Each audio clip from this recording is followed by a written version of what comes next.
Good afternoon and welcome to yet another episode of Sportszone. First on the agenda, the Dallas Mavericks. After falling as far as 14th in the Western Conference and closing out January with an NBA worst 33.2% from three, many believed the Mavericks were going to be stranded out in the cold come playoff time. Since February, the Mavericks have been top 3 in offensive rating and are looking more like the offense of 2020, which set an NBA record for the best offensive rating in NBA history. Now, winners of 6 of the last 8, including a hard-fought victory over Memphis Grizzlies last night, the Mavericks look to continue their winning ways tonight against the Boston Celtics. To take a closer look at the team and what they need to do to keep the trend going in the right direction, I'm joined by analysts Justin Ballou and Julian Bell. How are we today, gentlemen? I'm doing great. Doing great. Awesome. Now, I want to immediately talk about what happened last night against Memphis. It was a hard-fought game, a game that looked like a blowout early on, and then we had those typical Maverick issues. Now, Julian, give us the recap of what you saw last night. Well, ladies and gentlemen, last night you will love to hear that I saw the Mavericks shooting the three very well, starting with Josh Richardson. He actually opened up the game, outscoring not only the Memphis Grizzlies in the first quarter, but also the other Mavericks 11-9. He hit a total of 3 threes in that first quarter. Then we also go over to Tim Hardaway, going for an insane 7 of 11 from behind the three-point line. And coming off the bench as well, we had Josh Brunson coming out with, I believe, 19 points. Between the two, we had a total of 48 points coming off the bench between 2 players. That looks fantastic if you are a Mavs fan. That's what I saw. Yeah, no, I mean, pretty hard to argue with anything that you just said. Now, I want to ask Justin, what did you see in that game? And what, as far as the statistics, what did you see maybe be a highlight that we need to take a closer look at? Well, yeah, he said it himself. I mean, 29 points for Hardaway, 17 for Josh Richardson, Jalen Brunson off the bench with 19, and of course, Doncic 20 as always. That to me is the key for this team. Is Doncic is a guy that's always going to have 20 points or more. And we know that he's capable of having 50-point games, 40-point games, but you can't ask him to do that every night. You just can't ask anybody to do that every night. So this team has done a nice job of having other guys step up on a more consistent basis over the last few weeks and last night as well. Yeah, I'm really excited because, like I mentioned earlier, winners of 6 of the last 8, the Mavericks look like a completely different team than at the start of January. Now, I want to stick with you, Justin. What do you see maybe as the biggest improvement from the Mavericks? Well, they're getting consistent contributions from other guys other than Luka Doncic, and that's the bottom line. And I thought on defense, defensively last night at least, they kind of shut down the Grizzlies playmakers. Every single Grizzlies player scored a point, which to me means from a Mavericks perspective that the defense was honing in on their playmakers and making other guys step up, which I thought was really fun to watch. Yeah, Julian, what did you see? I mean, he mentioned the defense looking better, which, the offensive rating has been amazing, but the defensive rating in February has been one of the NBA worst. They have looked better defensively in recent games, but that seems like one of those that's still going to be an ongoing issue. What do you think? What I saw was actually active hands from the defense. Lots of passing lanes were actually being watched closely. There were ball hawks out there. Josh Richardson starts to look like a little bit more comfortable on the Dallas defensive side. You see him getting steals, a couple blocks coming in, lots of rebounds early on in the game. Be able to keep the ball away from the other team, well, that's just a bonus. Yeah, I think we've been talking about what they've improved on and what has been, really helping the team improve. Mm-hmm. But there's a lot of things that are still big issues, big lingering issues for the Mavericks. Now, there's a lot of rumors, KP being traded. Now, is that something that you guys think, in order to improve, needs to happen? I'll go to Justin. Is that something shocking that you believe needs to happen now, or do we have a chance to stick with the team? I don't know if it necessarily needs to happen, but I think that something has to change at the rim for the Mavericks. They really need a dominant rim protector. Now, obviously, Boogie Cousins is in the market now. We don't know if the Mavericks are going to explore that at all, but the Mavericks are really lacking a big man that can protect the rim and get rebounds. Constant rebounding is another problem with this team. They don't have a guy that's inside that can go up and block shots and get those rebounds and consistently score on a consistent basis. So maybe trading Kristaps Porzingis away for a big man would do the job. I think it's something that they need to explore for sure. Julian, do you agree? Is that a KP trade needed in order for this team to make it a deep run in the playoffs? I mean, let's be honest. KP, while he's a great player, extremely talented, he's kind of a ghost, more of a legend than a player on the court. Let's be honest. A lot of the time he's injured. He's sitting from the sideline. He's more of a support player than actually being on the court, because late in the playoffs last year we saw him, get injured. But last night, we saw him not in the game, which is a little strange with a back tightness. Now, I don't know if this is them monitoring his minutes so he's actually there for later on in the season, but let's be honest, a trade away for a player who's actually on the court seems like a good idea to me. Look, I've been a proponent for getting Boogie to Dallas for years. Now, whether he can mix with Carlisle is a completely different story, but I'm not going to sit here and deal with this KP, the unicorn slander, so you boys are going to have to go. Okay, next up, we're going to take a closer look at the NBA MVP picture and discuss who may be getting too much hype and who's not getting it enough. Join us after this commercial break. Each year, hurricanes and major floods.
Welcome back to Sportszone. As the NBA season progresses, we get a clear picture at who many believe are the MVP favorites. I think at this point we can pencil in LeBron James to be in the running as long as he's in the league, but this year he's joined by a few familiar characters and quite a few dark horses. Joining him are Joel Embiid, Damian Lillard, Steph Curry, and Nikola Jokic. I think we can all agree Luka should be on that front-runner list, but that's why we're here, to debate who was snubbed and who's getting overhyped. Joining me on the debate screens are analysts Jocelyn Lassiter and Ryan Baldwin. How are we today, guys? Good. Great, thanks. Good. Awesome. Now, first, we got the front runners. Now, let's go ahead and talk about the main five. Jocelyn, are the main five guys deserving of being there, or are we looking at guys who may not be there or should not be there? What do you think about the top five? I think it's a little bit of both. Some people that I feel like were snubbed was Chris Paul, of course. I mean, he plays for the Phoenix Suns. You have to realize Phoenix Suns played last year.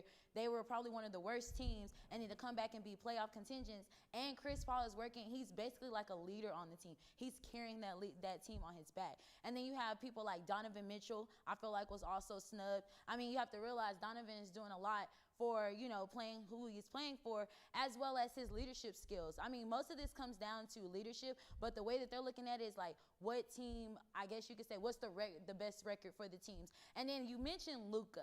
I would definitely say Luka, but a lot of people say I would be biased. I mean, because you have to realize we're a losing team, okay? If you what could you possibly MVP for? As much as I want Luka to be up there, we really have to look at it in a more, like, I guess you could say, bigger picture. Like, the team, he can't be an MVP of a losing team. I'm sorry. Like, it just don't work like that.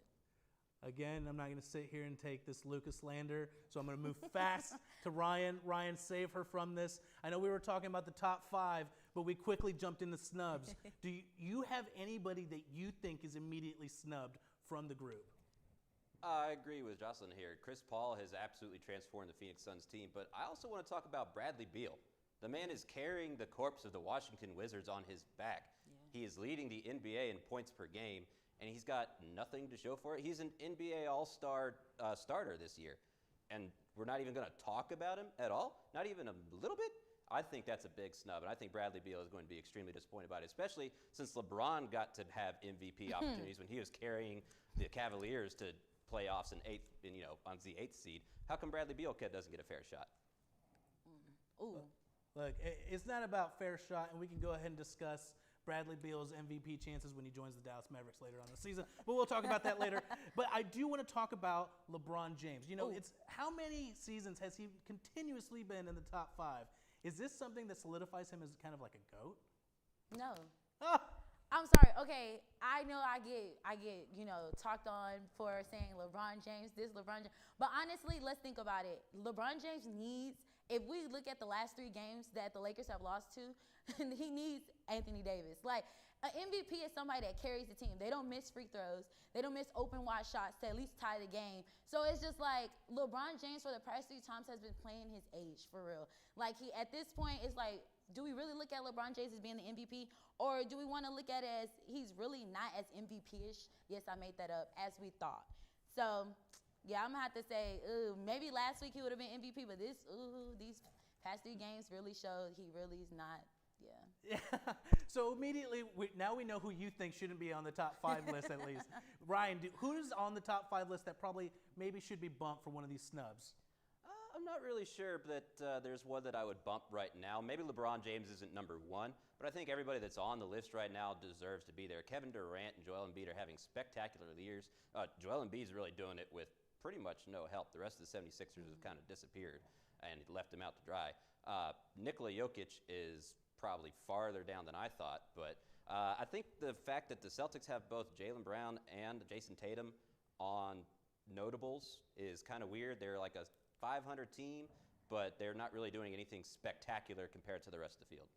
Yeah, you mentioned Joker, and I'll go to talk about this here in a little bit, but Joker is on pace to finish with more than 8+ assists, which hasn't been done since Wilt Chamberlain. So that's something that should absolutely be discussed. But quickly, I want to go to Jocelyn. Who is your MVP right now? I have to say Damian Lillard.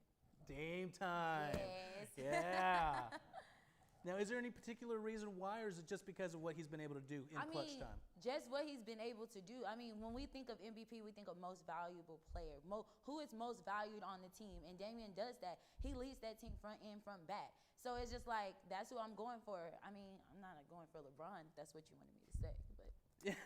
Ryan, how about you? Who is your MVP pick right now at this point in the season? You said it already. It's Nikola Jokic. The Joker, like you said, 8 assists in a season hasn't been done since Wilt Chamberlain, and he's one of the best centers of all time. He's averaging, I believe, 28 points a game and almost a triple-double once you factor in rebounds. The fact that he is snubbed this continuously is tragic, and he is by far, in my opinion, the best player in the NBA right now. As much as it hurts me to say that it's not Luka in the top 5, and you guys have convinced me he doesn't belong there, but yeah, Joker is absolutely my front runner, and there's a reason why I like you, Ryan. Great minds think alike. Even though I love Dame, though. Okay, guys, thanks so much. Give Luka like a year or 2 when the Mavericks is doing something. Next up, we're going to take a break from the court and head to the gridiron to discuss the always exciting NFL offseason and figure out who's going where. We'll see you after this quick commercial break. Part-time job, full.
Welcome back to Sportszone. Like many Americans, I woke up this past Sunday to the sad realization that we are still months away before we have football gracing us again on our television screens. Also, like many Americans, that will not keep me away from spending hours obsessing over every offseason move and what that means for my beloved Cowboys. To obsess along with me, I am joined by analysts Anthony George and Terrence Williams. How are we today, gentlemen? What's going on, David? What's going on? Good, good, good. Now, I know you guys probably don't care as much about the Cowboys as much as I do, and that's okay with me, but I want to go ahead and talk to you guys about Wentz. You know, I'm glad he's out of Philly. He moved to Indy with what I think many people call a lopsided trade deal. I want to go ahead and go to you, George. What do you think about that trade specifically for Philly? I don't know if you should be glad that he's out of Philly. I mean, if I was a Dallas Cowboys fan, I'd rather him stay in Philly and keep looking like trash. But other than that, I mean, it's a third and then a conditional first. So, I mean, it's not bad trade value for a quarterback who did not look good this season, and they already have a replacement. I think that wasn't bad trade value. And so I think the Eagles, you know, they didn't do great in this situation. And I don't know how they're going to look after this, but, you know, they have a high pick this year. They have pick 6. They have Jalen Hurts, who's looked really good in his couple games that he's played. And they're getting an extra third. And if Carson Wentz plays 75% of the plays at quarterback for the Colts this season, they'll also get a first rounder. So I mean, I don't think it's that bad of a trade as you know, a lot of people are saying. Okay, Terrence, do you agree? Do you think Philly got good value for what they gave up? Yeah, I think Philly got a decent amount of value. It also, like he said, it depends on how many snaps Carson plays and how well he does this season. But going to the Colts, I think the Colts are going to be successful, somewhat successful this season if they can build around Carson Wentz. So what that means is they left tackle just retired. You have to go pick him up because you know you have one of the best offensive lines in the season, in the league. But you need to go pick up that left tackle, and you need to sign some of these free agent wide receivers back so you can have some weapons around you. Yeah, I'm excited to see what he does with Frank Reich, you know, get a reunion with him. So we get to see what ends up changing for Wentz going forward. Now, I want to get away from quarterbacks for a second and talk about another key free agent, J.J. Watt. It was big news this past week that he got released, the thing he wanted most. Now we determine where he gets fit best. Terrence, where do you think he fits best, and is it Dallas? Is it Dallas? Yeah, is it Dallas? Okay, first off, I'm not going to let you pass what you said. You're the only Cowboys fan in here. I am a Cowboys fan. I'm just more realistic than you. But J.J. Watt, it's either going to be Pittsburgh, Cleveland. Who else is Cleveland? My pick is the Bucs, though. I'm going to have to go with the Bucs because, yes, I understand that J.J., the Watts are in Pittsburgh, his 2 other brothers. I get all that in Cleveland. But Buffalo and the Bucs have the best chance because he wants to win. He wants to win the Super Bowl. With Sue on that 1-year contract and now his contract's up, he might not be coming back to the Bucs. So, and you're getting a younger defensive tackle too with him because Sue's 34 and JJ's 32. So that can work out there. I see him going to the Bucs because he wants to win. And why wouldn't you go play with the GOAT if you want a championship? I see where you say the Bucs, and I think that's a great fit, especially if he's ring chasing. But I think probably his best fit and where he's going to get the most snaps will probably be in Green Bay. I mean, he grew up in Wisconsin. He went to college in Wisconsin. And that Green Bay interior defensive line, other than Kenny Clark, hasn't been all that great. So I think that them adding, a guy, to, that defensive line who especially needs some help, and, they don't have that much defense. They don't have that much defensive line, and they were this close to making the Super Bowl this past season. I think that J.J. Watt in Green Bay were probably the best fit. Now, where I'd like to see him the most is probably, of course, Pittsburgh, which is my team, where they have 2 other Watt brothers. The other place that's been really rumored is Cleveland, just so he can play against his brothers in the AFC North. But here's the thing. If he goes to Pittsburgh or Green Bay, one of those teams, he has to be J.J. Watt when he was a Defensive Player of the Year and MVP those years. That's not the same J.J. Watt. He doesn't have to be J.J. Watt. If you go play in Green Bay, Pittsburgh, he doesn't have to be J.J. Watt. If you go play in Green Bay, if with you go that play type in Green of Bay, defense, you still have Zadarius Smith and Kenny Clark. He's It's gonna not have to like play. it's their wash. But if he goes to the Bucs, he can fit in. He can but fit in he doesn't get rotation to just play with at the the rest Bucs. of those They have defensive Vita linemen. Vea and Ndamukong Suh, as you already mentioned. So I think he's more worried about playing time and that kind of stuff, other than winning a championship, because he wants to be able to play. He wants to still show that he can play in a place that doesn't treat him like and the rest of his players like absolute crap, which is Houston. George, George wants him on Pittsburgh because he's a Pittsburgh Steelers fan. I want him on Cleveland because he would dominate on that D-line. Put him next to Myles Garrett, Claiborne, Sheldon Richardson. That would be a scary D-line that his brothers would not be able to have. He's not going to break up the family and go do that. You go play for Cleveland when your brothers play for Pittsburgh? Yeah, but that's ugly. I can see Cleveland just because then you can, play against your brothers and see them all the time. And I think it would make it more of a friendly rivalry, and I think that would give Cleveland a lot more marketability than they already have. Look, like I said, the NFL offseason is always exciting. So I'm so glad to have you guys have joined us. Next up, we head right back to the basketball court, take a closer look at the UNT men's basketball team and their chances at going dancing.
Welcome back to Sportszone. In 2020, the UNT men's basketball team had every bit of momentum heading into the Conference USA Championship Tournament.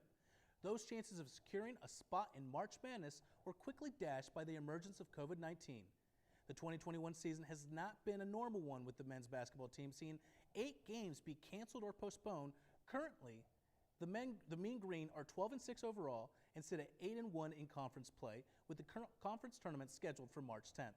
To dissect the remainder of the season and what the team needs to do in order to secure a spot in the big dance, I'm joined by analysts Mason Shepard and Ryan Baldwin. How are we today, guys? Good, how are you? Awesome to hear. And I can't wait to talk about this because we get to put some shine on a program that is doing really well for UNT.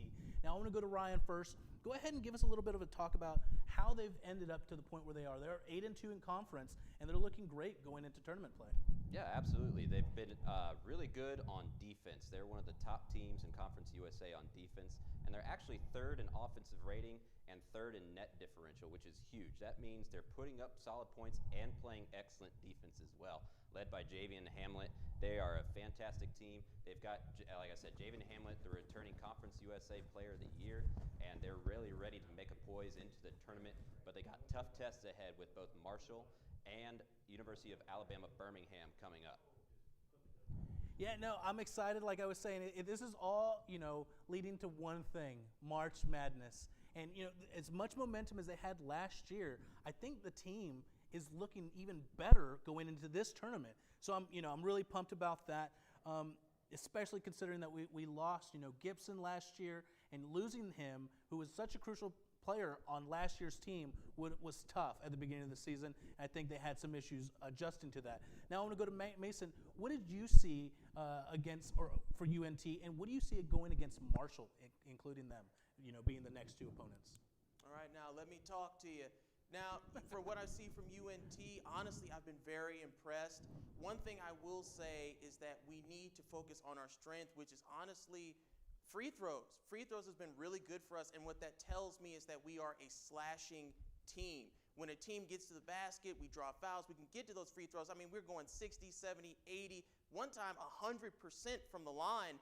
Only problem is we keep trying to shoot threes, and we're not even hitting 50%.